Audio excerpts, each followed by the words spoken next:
Video, we'll be going over IRS notice CP107. This is a notice that you might receive from the Internal Revenue Service if they determine that you might have made a mistake or needed to make a change to your Form 1042, which happens to be the annual withholding tax return for U.S. source income of foreign persons. So this is a tax return that not most taxpayers will have to worry about. But if you do, you might receive IRS notice CP107. So we're going to walk through this. We're going to kind of break down what this means and what your options are.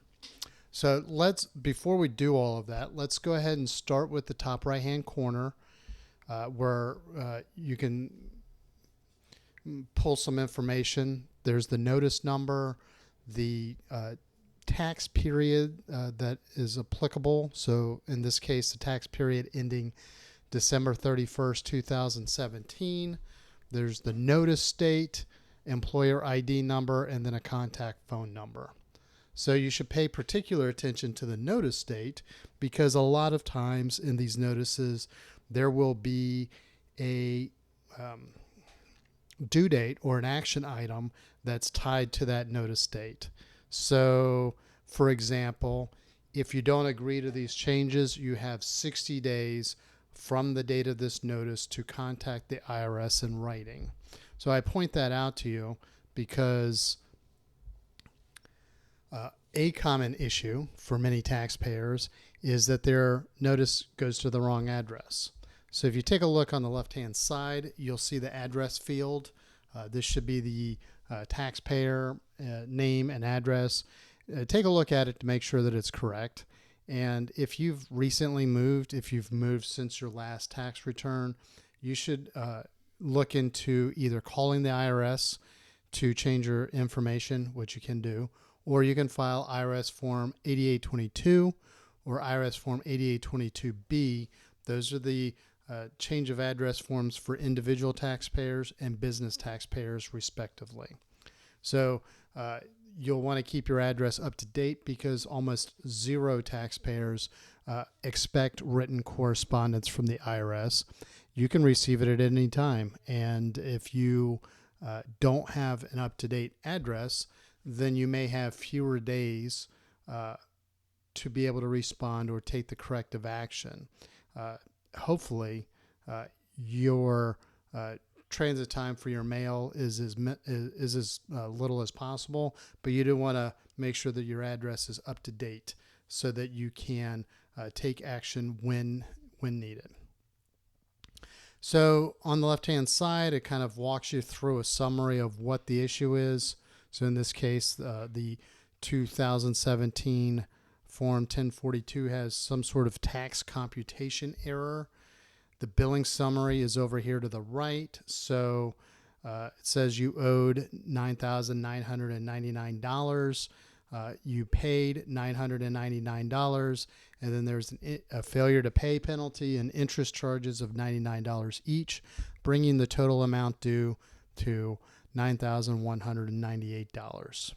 So if you agree with it, you can pay online. You can simply cut out this payment voucher, make out a check or money order payable to the U.S. Treasury, and then write your tax ID number, the tax period, and then the form number on your payment, on your check or money order, and send it to the IRS. So that's if you fully agree with the changes. You can pay electronically. If you can't pay, then you should contact the IRS to discuss what your payment options can look like. You can make partial payments. You can request an installment plan. So you can do that in writing. There's a tax form, IRS Form 9465, installment agreement request that you can file. So we'll put a link in the show notes to that. If you don't agree with the changes, you should call the phone number that was posted at the top right corner. You should have your account information available to review so that you can discuss your case in depth with the IRS employee. Below that, you do have appeal options if you're not able to resolve the issue over the phone. Keep in mind that if you don't contact the IRS at all within 60 days, any changes will not be reversed. You have to pay the additional tax, and you may have some options to dispute the change, but you have to pay the tax and then file a claim for a refund. So there's some more detail here. If you don't do anything by the due date, then the IRS will keep accruing interest onto your account until it's paid.